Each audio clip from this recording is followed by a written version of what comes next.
open Q&A afterwards. So yeah, thank you guys all again for being here. So my work on adoption came from my time doing other work within reproductive health and rights and justice spaces. So I originally started doing data collection for this work back in 2010.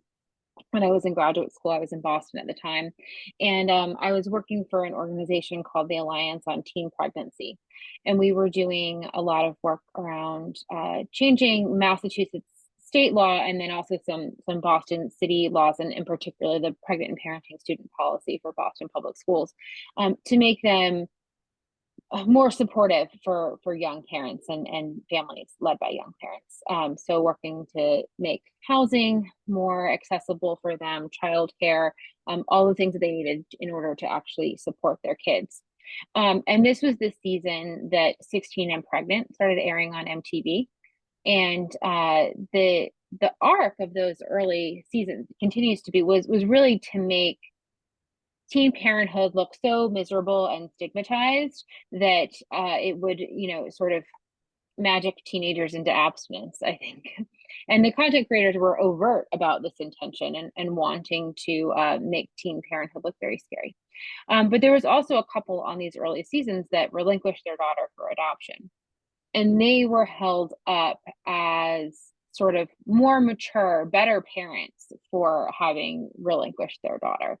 And that was that was really the refrain of the season, that by virtue of recognizing how incapable they were more selfless, they were more courageous, they were more mature.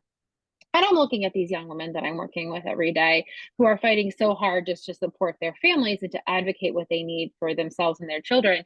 And the falsity of this narrative really struck me.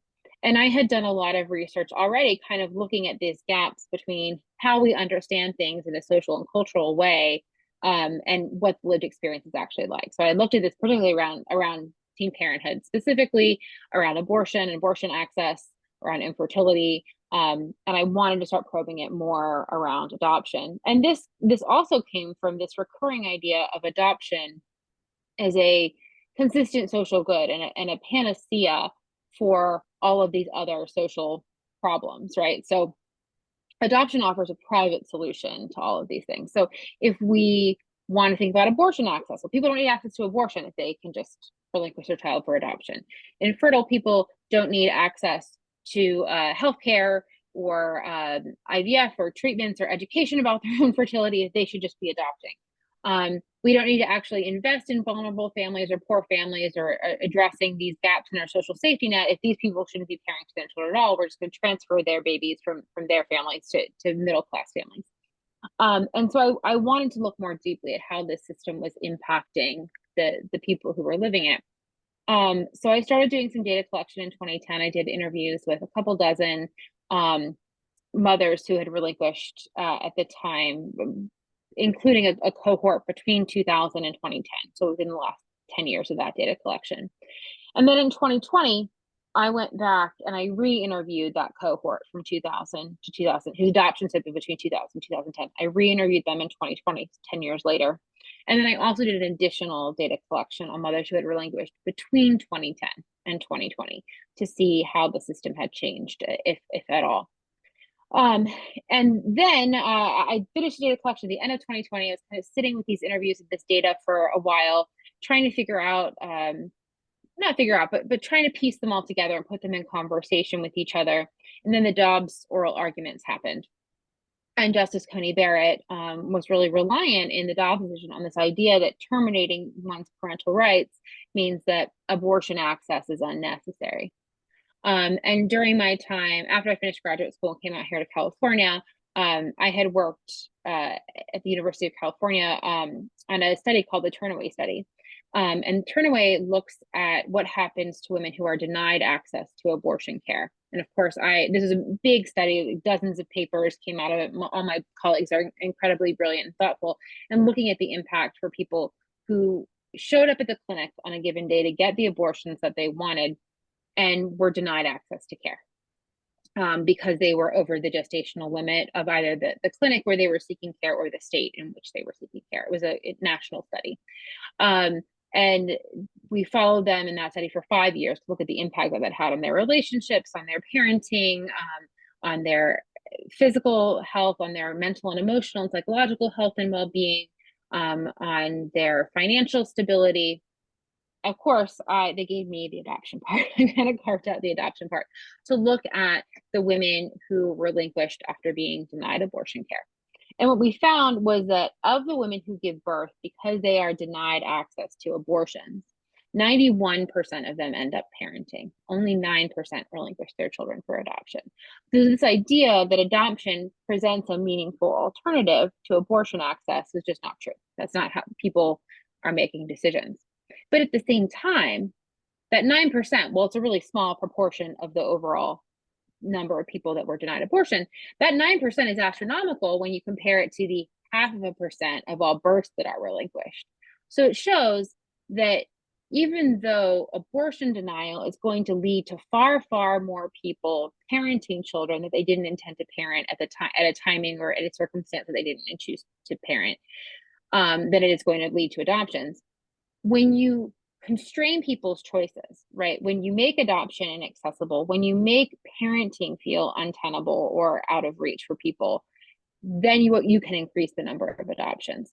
But that is really what you have to do to drive the number of adoptions. Almost all of the women that I interviewed, well, for all the women I interviewed, adoption wasn't their first choice, right? Most of them would have preferred to parent. Most of them didn't try to access abortions in the first place. They continued their pregnancies with the intention, with the hope of parenting. But even for those who wanted to get abortions, no one was right off the bat saying, I'm dealing with a crisis pregnancy or an unplanned pregnancy, and adoption is the answer here. They always wanted something else first, and it was only when you sort of removed those other options, made them inaccessible or impossible, that people kind of turned to adoption as a lifeline. So adoption is almost always a choice of constraint. And I use the word choice kind of in quotes because if you only have one option, you don't really have a choice at all, right? If everything else feels or is impossible, this is just sort of the path that you're left with, this lifeline. And that was really the refrain that I heard over and over again. I also collected some quantitative data looking at the demographics of adoption. This is something that our federal government should, of course, be tracking, but it does not track the number of private domestic adoptions. And it certainly doesn't even track the number. It certainly doesn't track like the demographics of this. So I collected data on 8,000 private domestic infant adoptions that occurred between 2011 and 2020.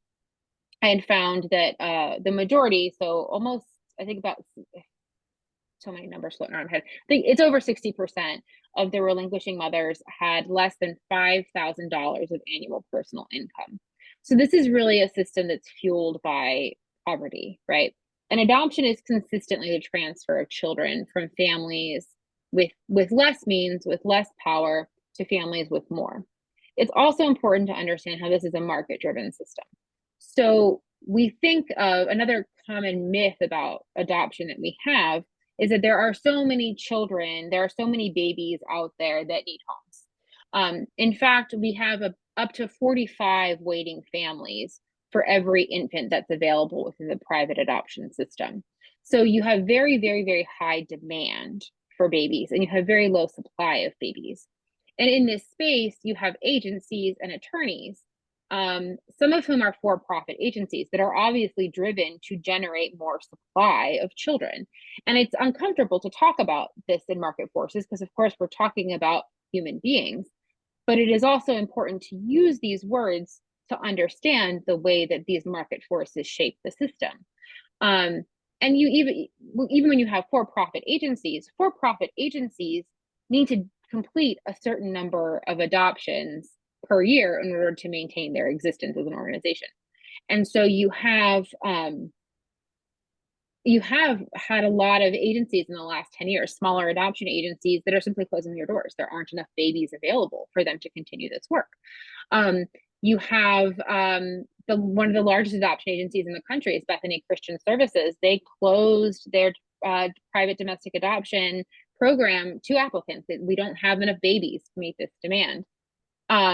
But you also have attorneys and agencies that are and for-profit brokers that operate kind of as matchmakers between agencies and attorneys and vulnerable pregnant people that engage in really coercive practice and aggressive advertising to try to sell this idea of adoption to vulnerable pregnant people. Texas just put many millions of dollars into a adoption marketing campaign targeted at Black and brown communities to promote the idea of adoption as an empowered choice, right? Texas will do almost anything to, one, avoid providing abortions to people, but two, just to provide a social safety net for people. And so we see that over and over again. Yes, sorry, rage-based learning. Yes, this is all a lesson in rage often. And I think that it's important also to understand how my work is specifically on the private adoption system, because I'm coming at this from a position of how are pregnant people understanding their options? How are they assessing what they are going to do and what's constraining those choices? These are people who terminated their own parental rights. There's also, of course, public adoption in which the state terminates someone's parental rights. This is the foster care system. But even in that space, you see huge differences, obviously, in who's targeted for surveillance and policing within the family regulation system. And you also see things like children are often taken away for neglect. And their biggest question there is, what's the difference between parenting in poverty and neglect, right?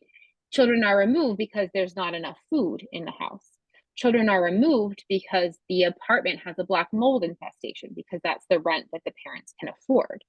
In even cases of maltreatment, we have found that a 5% increase in food subsidies, food support within communities can lead to a 15% reduction in foster care cases in those communities. Same thing with, and a lower maltreatment of children as well. Once you sort of give parents and families meaningful safety and security and provide a social safety net, they are able to care for their children much better. So the routine pathologizing of these communities is also important. This also makes children available for adoption. I don't think that is the primary. Well, I think it's one of the driving factors in how we understand our family regulation system. I don't think it's the only one, right? It's also used as a way of surveilling vulnerable communities, extracting obedience from families of color. This goes back to there's a long American history of the way we regulate, particularly Black families, obviously. So what I also found is the private and public adoption systems have been very separate. Because the private adoption system was almost entirely targeted at white people, and particularly young white women and girls. And really because there was a market demand for white children. Whereas the family regulation, the foster care system is used as a way of policing vulnerable families of color. What I found is that, when you look back at the 90s, it was like virtually all of women participating in the private system were white women. What I found when I did that data collection, looking at adoptions from 2011 to 2020, it's only about half. It's still the majority white women, but it's like 55% instead of 98%. And that's a change that's happened just since the early 2000s. And that increased participation of women of color in the system, I think, is because of a convergence between these public and private systems. So, for example, one of the women I interviewed, she was a Black woman. She had raised 3 other children, 2 of whom were still at home, and she had a baby. Her daughter's father had recently passed away while she was pregnant, so she didn't have a co-parent for her older children. Her partner for that pregnancy was not reliable, was not present, and she dealt with postpartum depression that really turned into postpartum psychosis. And she would have been the first person to say at the time that she was not a safe parent for that baby.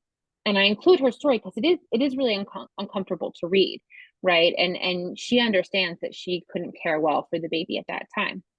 But she didn't have a place to go to get support. She didn't have a co-parent that she could lean on. And she was worried as a Black woman that if she tried to avail herself of a foster care, crisis care solution, that she would lose all of her children. And so she ends up placing the baby in a private adoption and permanently ending her legal relationship to that child in order to keep custody of her older children.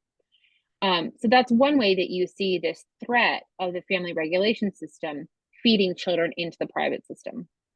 Another way is agencies will often market open adoption as an alternative to foster care placement and relinquishment. And so if you have a family that has lost older children to foster care and the mother is pregnant again, the agency might say, well, look, you're probably going to lose this baby to foster care. But if you relinquish through a private adoption, you can choose the parents and you can have an open adoption. Now, open adoption is not legally binding in most states. It doesn't stop agencies from using it as part of their marketing. And it's sold as this way of having them maintain control. But of course, it's not a foregone conclusion that they are necessarily going to lose custody of that baby. Two, the first objective of foster care is always reunification. And that is not allowed for within a private system. There's not a possibility of regaining custody within that system. So you see the ways that both the public and private systems are increasingly entangled and reliant on each other as ways of separating families. So I can also, maybe I'll pause there and see, because I feel like I've like thrown a lot of like data and history and findings at all of you. And so if folks have questions, I mean, I'll talk, I wrote 300 pages on this. I'll talk about this forever. But Jean, I don't know if you have questions or other people have questions in the Q&A, if anything's come up, but happy to turn this into more of a conversation rather than yeah. I'm taking so many notes right now. I started to read it. I didn't get a chance to get all the way through it. But you mentioned it here too, is just like the monetization of children that really is, wow. I wrote down some terms when I was reading it, social demand for babies and the market value of children and stuff like that. Like, it's just crazy to think of that. Another thing that I thought of when you brought up the policing, we have she's no longer the chair for Planned Parenthood's advocates in Arizona, but Chris Love, she, they as a board made the decision, I don't know if it was back in 2020, I think it was 2020, where they said, look, if you are going to get an endorsement from Planned Parenthood, you are not going to accept any police money. And people thought she was crazy. And she kept saying, one thing I've learned is that Chris Love is almost always right about absolutely everything, and that we should all probably listen to her more often. And because of that, because she puts herself out there, she does, she not everybody loves her, but man, I'll tell you what, she's been saying this for a long time. The other thing I thought of too is that here in Arizona, we also now have a bill that would preemptively, like disallow municipalities from implementing a universal basic income guarantee. You know what I mean? Like, so as we're talking about the need for like labor or whatever, because like we're seeing, this is all connected, right? We need more workers basically to satisfy our capitalistic needs. But that's just me blathering on. So let me go ahead and ask another question. So what first sparked your interest in adoption as a research topic? Yeah, well, I think what I talked about earlier also with my work with these young mothers and really looking at the ways that their parenting was stigmatized and marginalized, and wanting to understand the ways that we support certain people in parenting and not others on things that are not or are only tangentially related to their actual ability to parent or care for children. And wanting to understand that we put a ton of money into subsidizing adoption systems, into supporting adoptive families, into selling the idea of adoption. Excuse me. And so I think that that's important to recognize. We choose to do that, right? We choose to make investments in upholding the transfer of children rather than supporting children in their family of origin, right? And that was part of what I wanted to look at. A lot of the mothers I spoke with who expressed the desire to parent, I asked them, well, how much money would you have needed to parent? And and they say couple $1,000s, $1,000, right? And it's not how much they would have needed to raise their child, it's how much would they have needed to feel enough control over their circumstances to make a different choice. And I think that that is really important. Whereas, so they needed $1,000 to feel like a different life is possible. The adoption tax credit for adoptive families is $16,000 per adoption, right? We have made a choice in these circumstances to subsidize private adoption rather than making a publicly accessible social safety net and actually keeping families together and valuing the place of children in their families. So that it was sort of that disparate way of valuing different families that I wanted to look at more differently. And I think that adoption is really a window into understanding that. Yeah, and you know, again, going back to like the policing aspect of it and just poverty and the fact that, you know, now suddenly you're found negligent just because it's difficult to make a living and provide for your families. So here's a question coming from Vicky, and Vicky asks, can you talk about how women who have violent partners or otherwise unhealthy are sometimes unable to put children up for adoption because of the fear that the other parent will get custody? I'm not totally sure I understand the question. Well, so okay, let me. There's a couple things going on here. Most of the women that I interviewed who were in violent relationships, concealed their pregnancies, and did not inform the father of the pregnancy or the adoption. Agencies gave them any number of ways to enable relinquishment without paternal involvement, whether or not, including relying on the existence of unsafe partners as a way to avert women who just didn't want to have to get their partner's permission for relinquishment. Certain states require less paternal involvement than others, but agencies would also just say, lie about who the father is, or say you don't know who the father is in order to avert paternal involvement. That was sometimes because the relationship was legitimately unsafe, and it was sometimes because the agent, and particularly for Arizona, this will be interesting, like because the agency didn't want to involve the Indian Child Welfare Act. If the father is a tribal member, it triggers the Indian Child Welfare Act's review of a relinquishment within the private system, because the tribe will have a say in where the child is placed. And so they would often tell women to lie about the paternity of the pregnancy if they could. So there were a lot of ways that agencies really tried to avert paternal involvement whenever possible. I think as far as, I mean, but fathers can block adoptions and have blocked adoptions from occurring.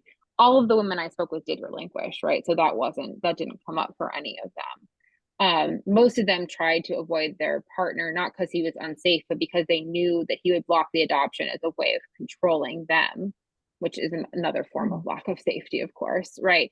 That they wanted to impose single motherhood on them as a partner, and that's what they were trying to avoid. But because all the women that I spoke with did relinquish, there is sort of that question of the ways that fathers can use withholding consent for adoption as a way of control or as a threat, as far as limiting the autonomy of people who are making decisions. Mm-hmm. And I mean, I've been seeing a lot lately about bills, and I think in even some states it's a law where a pregnant woman cannot divorce their husband, right? Like it's wild to me that, you know, that a pregnancy determines your worth as a human being. You know, you no longer matter. So I have a question here from Jay. And Jay asks, what countries have the most progressive adoption practices? I mean, I think that I think that adoption is fundamentally conservative, right? It's a conservative institution, but both because it kind of upholds a certain idea of families that have value, and because it's a private solution to something that should require public investment. So it's hard to talk about like what progressive adoption practice could look like. But that being said, the countries that have the best orientation around adoption are the countries that have the best family preservation policies, right? And really that is any other developed country other than the United States. The United States really stands apart in its domestic relinquishment rate. That doesn't mean that adoption doesn't exist. So in Denmark, for example, Danish women do not relinquish their children, right? They have a viable social safety net. Parenting is possible. They have access to the things that they need to care for their children. The domestic relinquishment is negligible.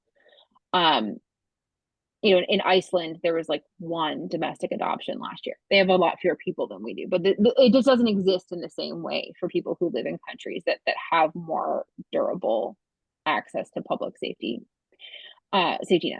That doesn't mean that adoption doesn't exist in these countries. It just means that domestic adoption doesn't really exist in these countries. So the demand for adoption remains.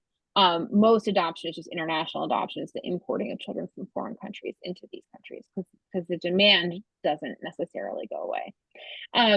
So the safety net is the biggest driver of American adoption, but American evangelicism is the other one.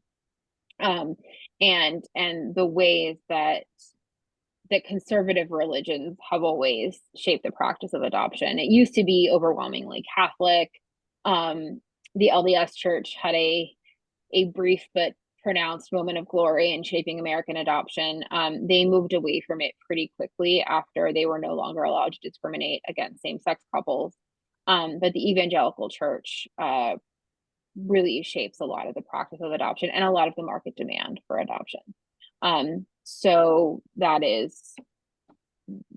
it's those two factors, the lack of social safety net and our predominance of conservative religion that shapes it. And I will say, like, if you look at other countries, like if you look at the history of Irish Catholicism and adoption, right? If you look at the Magdalene laundries, right? These deeply abusive, coercive systems of family separation that existed in Ireland, they're viewed as like a national embarrassment and tragedy right now, right? So like that type of conservative religiosity is viewed with chagrin in these other countries. Whereas when you look at like the American baby scoop era from the end of World War II to the decision of Roe v. Wade, people don't know what it is. We're never going to get a national policy for the women who were separated from their children at the time. So when you look at other countries have better reckonings of their histories of family separation than the United States does. The US basically has none. And they have obviously less religion in their politics. That's not hard than in the US. But it's really the social safety net that I think is the biggest contributing factor, because anything that makes parenting more possible is going to keep families together. Well, yeah. And, you think about, I don't know if it's Denmark or Sweden or Finland or whatever, but they basically like send everybody, first of all, everybody has healthcare, right? And they send them home with like this incredible care package. Before, in a former life, I worked closely with international board certified lactation consultants and things like that. And so like, I read a lot about how poorly we serve pregnant people in this country. It's kind of terrible. Well, it's funny because when you talk about a baby box in Finland, a baby box means a box that every pregnant person gets with some of the basic supplies that you need to care for a child. Every Finnish family receives this. When you talk about a baby box in the United States, you're talking about these safe haven baby boxes that allow you to legally abandon your children, right? With that, because that is what we offer instead is separation. This is what Justice Coney Barrett in the oral arguments was sort of suggesting is, well, if these boxes exist where you can legally abandon your child, then why do we have need for an abortion? So like it is just even the terminology is interesting. It's like, are we supporting keeping a family together, or are we promoting and valorizing the ways that families are separated? Yeah, it's crazy making for sure. There is a question here from Lee. And Lee asks, is the $16,000 tax credit per year? It's per adoption. It's per adoption, but you can claim it in part even if an adoption fails. So Okay. if you put money into an adoption and then the mother changes her mind and decides to parent, you can still claim that as credit. Wow. Okay. I was also shocked to hear you say that the government does not track adoptions. Like that to me seems like a really important statistic that maybe we should like actually be studying. But I mean, Yeah. No, I mean that would have made my life a lot easier. I had a good, yeah. I will say, well, we track foster care adoptions. We have like good numbers of those, right? Because those are state run adoptions. We track international adoptions because that involves bringing non-citizens into the country. The State Department tracks those. International adoption, though, is effectively non-existent at this point. It's under 1,000 children per year are brought into the country, for as opposed to in the 90s when it was the more common form of adoption. It kind of spiked in 2004 and then had a big drop for a lot of broader geopolitical reasons. Mhm. We track those. The challenge in tracking private adoption is that private adoption can mean a lot of different things. So you have attorneys and you have agencies doing it. But actually, the most common kind of adoption in the United States is step parent adoption, right? So if I'm widowed or divorced and I get remarried and my new spouse wants to adopt my children and have legal rights as a parent to those children, that's the most common kind of adoption. It is legally identical to if I have a child and completely sever my legal relationship to that child and their entire family of origin and place them with strangers to be raised. So these experiences are completely different, but legally they are the same. And it is hard to sort of parse what we're talking about. There's about 20,000 private domestic adoptions of infants in the United States each year. Wow. So there is Sarah. Hi, Sarah Tyree. Sarah Tyree is also running for the Dysart School District, but she is amazing. She's been a candidate before here in the state of Arizona, and she has a question. As a social worker, I've seen how hard it is in Arizona, specifically for families of color to adopt or foster. It seems that the hoops that they have to jump through are more intense, timely, and costly. I haven't been able to see what it looks like for queer individuals or couples, though. Okay, because so I guess it was more of a comment than a question. Thanks, Sarah. Okay, let me get back to my questions. So, what do you think is the biggest misconception the general public has about adoption?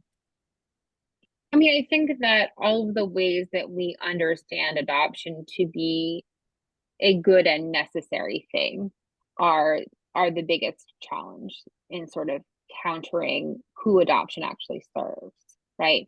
And so often we want to make adoption about the needs and desires of people who want to parent, right? So as soon as you're critical of adoption, people say, well, what about what should prospective adoptive parents do?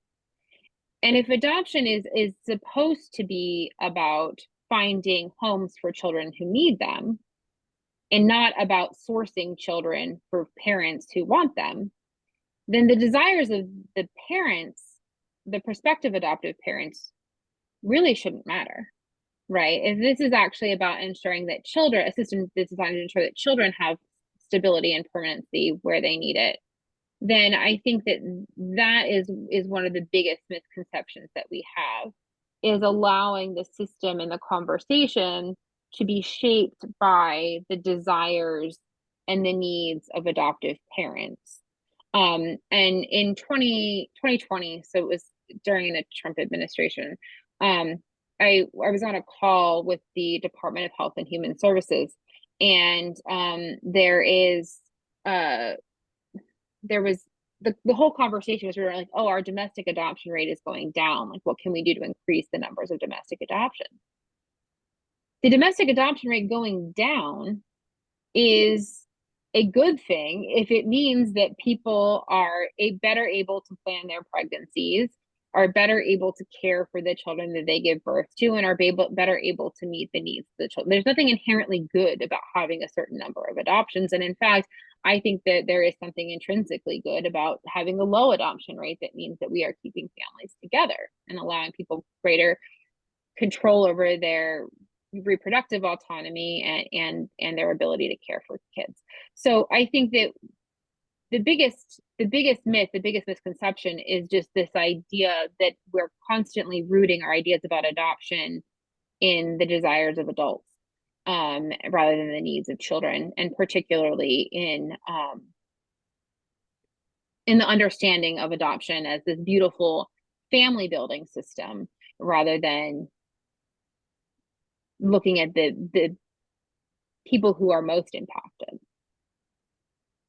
Okay, let's see. We have Diane said that Missouri has a law prohibiting pregnant women from filing for divorce. And then we have another question from Annika. Annika says, I'm adopted and trans. Can you talk about how faith-based foster systems and homes are de facto state-sponsored conversion therapy for queer children who find themselves thrust into a foster environment that isn't healthy for them? Wow, good question. Yes, they are that, I think. And I think that this is another part of the problem with having not just a foster system, but a private adoption system that participants are coming from a fundamentally conservative place. And so these homes are going to be unsafe for certain children.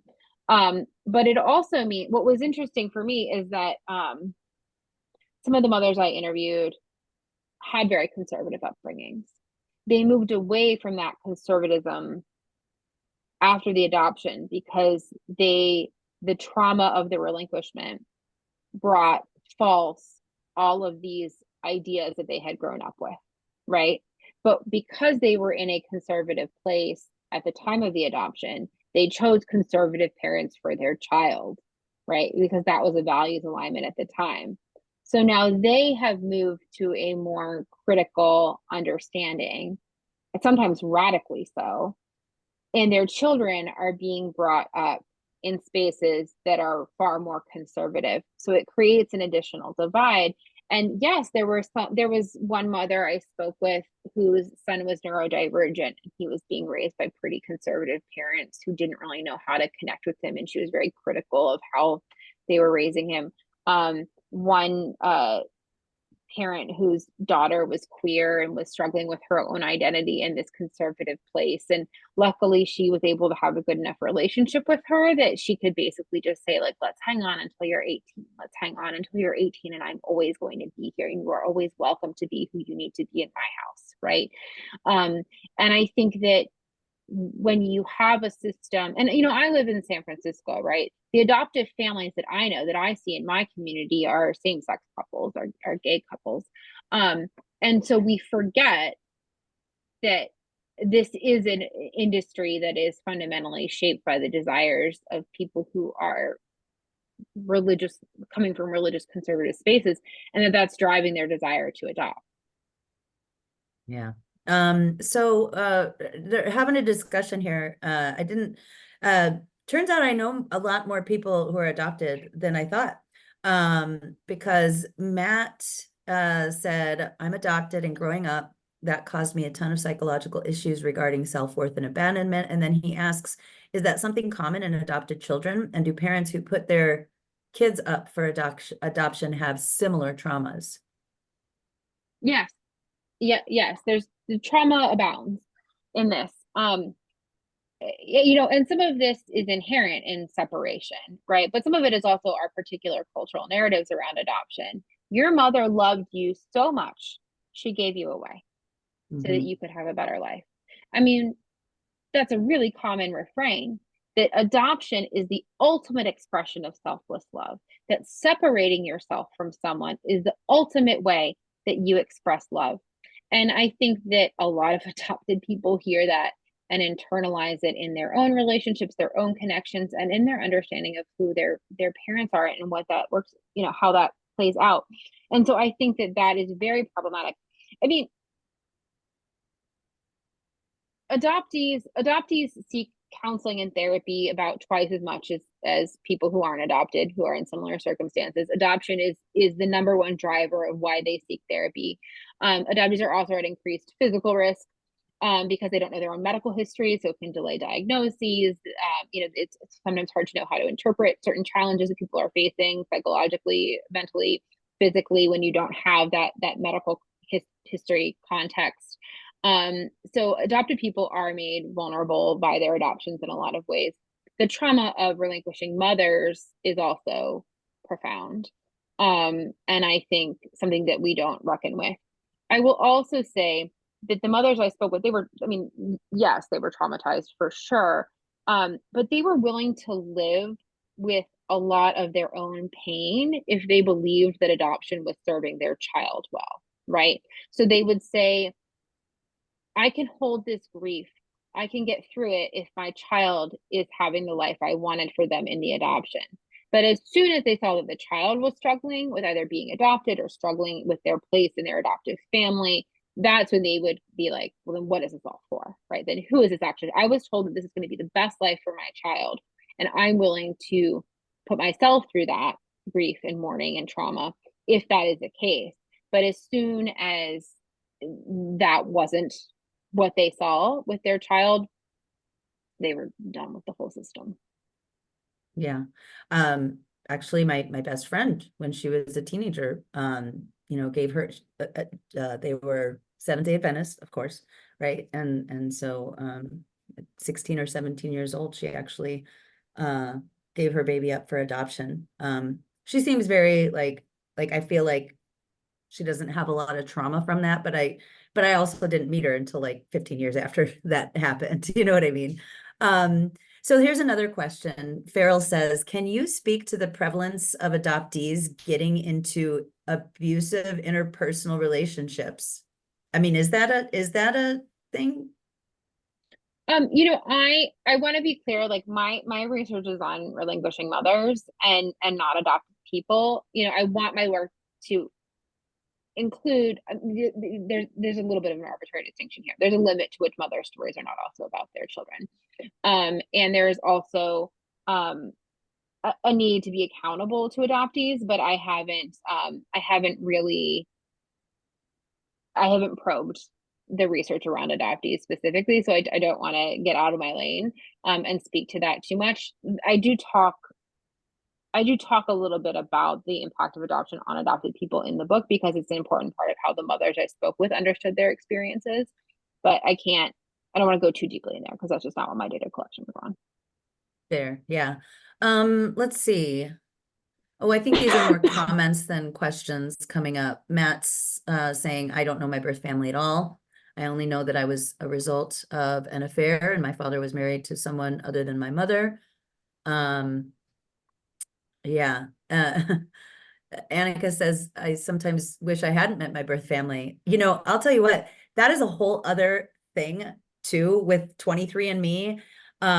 So a very close friend of mine is adopted, and I swear she's one of my favorite people because she's so insightful. Like she's had to really question her own abandonment issues and things like that. So she's very like self-aware about her mental health.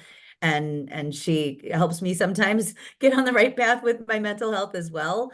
But she talks about so she ended up on 23andMe.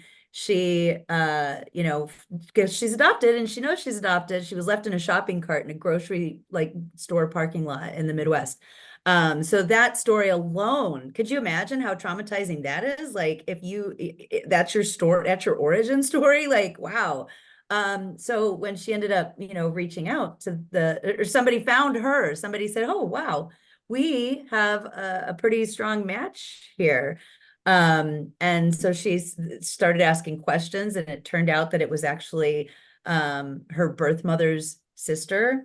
And when they finally discovered like what it was, the birth mother, like she gave the baby up for adoption for a reason. Like she didn't want to be a mother. And so I know it was difficult for my friend to find her birth mother and then have her say, I never really, like it's almost re-traumatizing all over again. So I wonder, how did you study that at all? Like I said, I haven't gotten all the way through the book, but did you like take a look into like those DNA things and how that affects people? Well, because a bit. Because all of these adoptions were in the last 20 years, most adoptions are open anyway, right? So there's already a baseline, like 95% of adoptions today are open. They maintain some contact between the relinquishing parents and the adoptee. And that the adoptee is actually the person who has the most benefit from openness. We tend to think of openness as a favor for birth parents, when in fact, the adopted person is the person who benefits the most from having that ongoing connection to their family of origin, so that you don't get into things like relinquishments or surprises as an adult, right? This is just sort of a baseline knowledge and access that you have to the family that you came from. So there wasn't as much of that because they have always known that connection, but nothing is secret anymore, right? Like all of these adoptions that were completely closed in the 60s, 70s, 80s, early 90s, well before anyone could have anticipated anything like 23andMe being readily available to any consumer who wants it. That was, you know, and the implications that it's having for like donor conceived children, right? And it's actually allowing a lot of, I mean, things that would have been secret forever are coming out. And it's allowing for a lot of organizing and community building within the adoptee community, within the surrogacy communities, the donor conceived communities, to build relationships around what are the rights of children to understand their families of origin, to have access to their own medical histories. What does that look like? And how do we balance that? And I think that is an important opportunity. I will also say that the women that I interviewed mostly wanted to parent. And I think that's an important caveat. But I will also say, when we looked at the women who did want to have an abortion and weren't able to get an abortion, so these are women, again, who wanted to have an abortion, showed up to get an abortion, weren't able to access care. Most of them are parenting, small proportion of them relinquish. When you ask the women who are parenting how they feel about having been denied access to abortion, they are okay with it, right? Because they are in a regular relationship with their child. Now, they're doing more poorly on like every level, on every objective measure, right? But because they have this child in their life who they love, who they're raising, they have complicated feelings about that.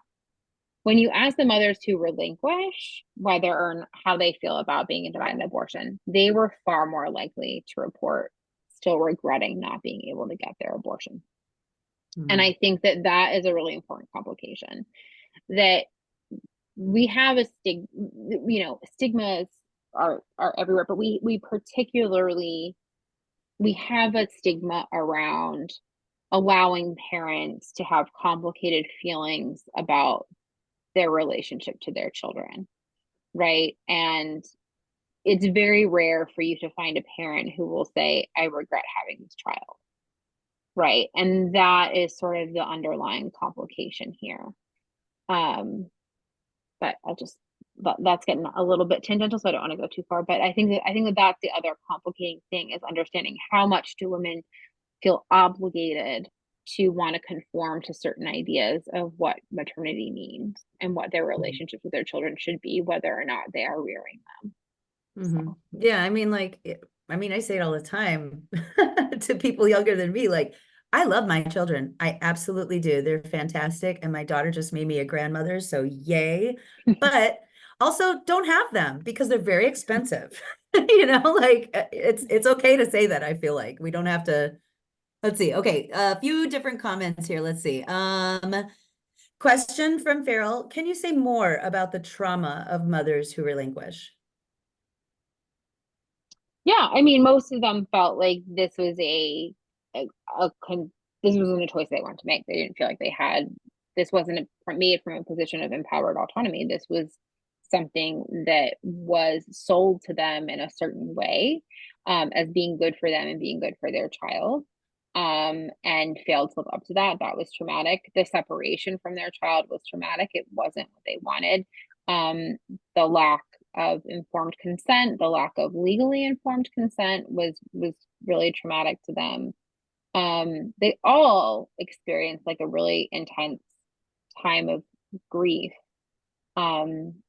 and mourning right after the adoption, but a lot of them came to really critical places of understanding the system of adoption and just the way that it is fundamentally predatory and fundamentally commodifies their children.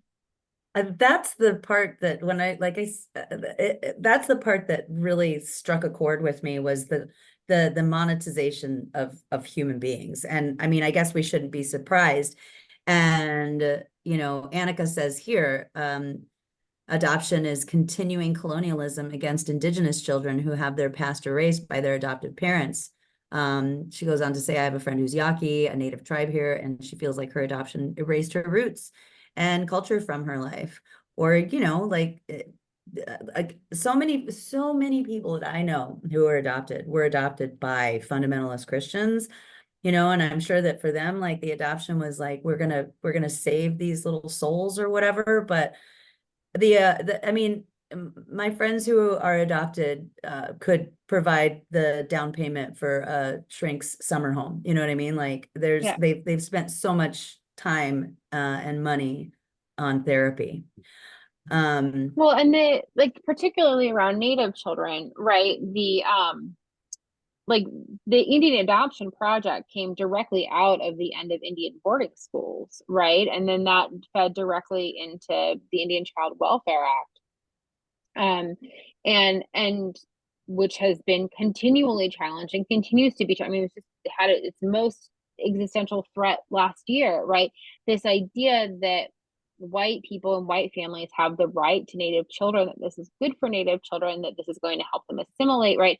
And white families were sold Native children as being more proximate to whiteness than other children of color. And I think that is, we have to look at the colonialist roots of this, not just in regard to our own relationship to adopting Native and Indigenous children, but also the United States' role in international adoption, which again has diminished greatly. But countries that are stable economically and geopolitically don't export their children, right? You have to have children that are in a fundamentally vulnerable place in order to convince a country to export them. And so you see this as colonialist, not just again within our relationship to our tribes, but internationally as well. Mm-hmm.